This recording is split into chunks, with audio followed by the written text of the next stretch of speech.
আর্জেন্টিনার খেলোয়াড় প্রিয় হলো কেন বেঈমান?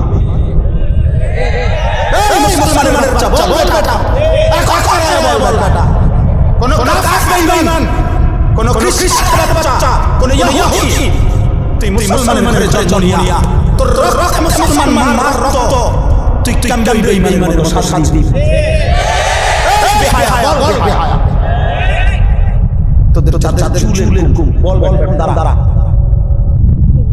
ওই বেঈমান তোর পছন্দ হলো কেন? তোর রক্তে ইসলাম নাই, তোর মা মুসলমান না, তোর বাবা মুসলমান না, তোর দাদা দাদি মুসলমান না, ওরা সব বোকা, তুই চালাক হয়ে গেছিস বেটা, তুমি পণ্ডিত হয়ে গেছো। কোন বেঈমানের সংগ্রাম করলা? কেন সাজলা বেঈমান? তোমার নবী নাই, তোমার রাসূল নাই, তোমার আল্লাহ নাই, তোমার নবী সাল্লাল্লাহু আলাইহি ওয়াসাল্লাম চুল রাখে নাই? কথা বলে না কেন? আল্লাহর নবীর চুল ছিল কিনা? নবীজির চুল মুবারক ছিল কিনা? তিনি চুল রাখতেন কিনা? তো তিনি কেমনে সাজলেন? এটা আমার পছন্দ হয় না কেন? নবীর সাহাবী সোয়ালাকের চাইতে বেশি সাহাবী লক্ষের চাইতে ওনাদের চুল ছিল না মাথায়? তো ওনাদের চুল কেমন ছিল তার কোনো বর্ণনা নাই কিতাবে? তো তুমি দেখো না এটা? তোমার ধর্ম নিয়ে এত বড় বেইজ্জতি করলা কেন? তোমার রাসূলকে এত বড় বেইজ্জতি করলা কেন? এটা কোনো ইনসাফ হইতে পারে? দিন রাত মুসলমানের ঘরে জন্ম নিয়ে মুসলিম হয়ে চুলের উপরে সারা দিন ফ্যাশন, এটা বুঝি একটা কথা হলো?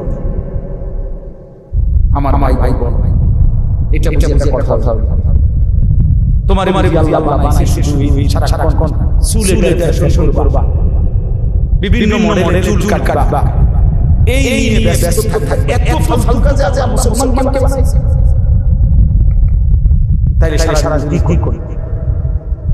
গত এক সপ্তাহে কি করলাম? গত এক বছরে কি করলাম? বলো ভাই, বলো।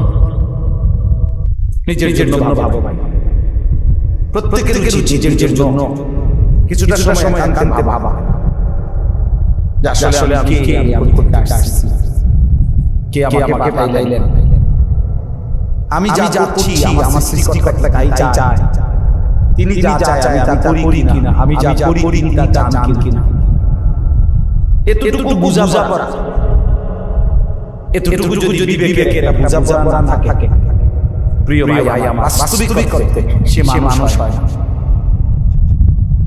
মানুষ হয়।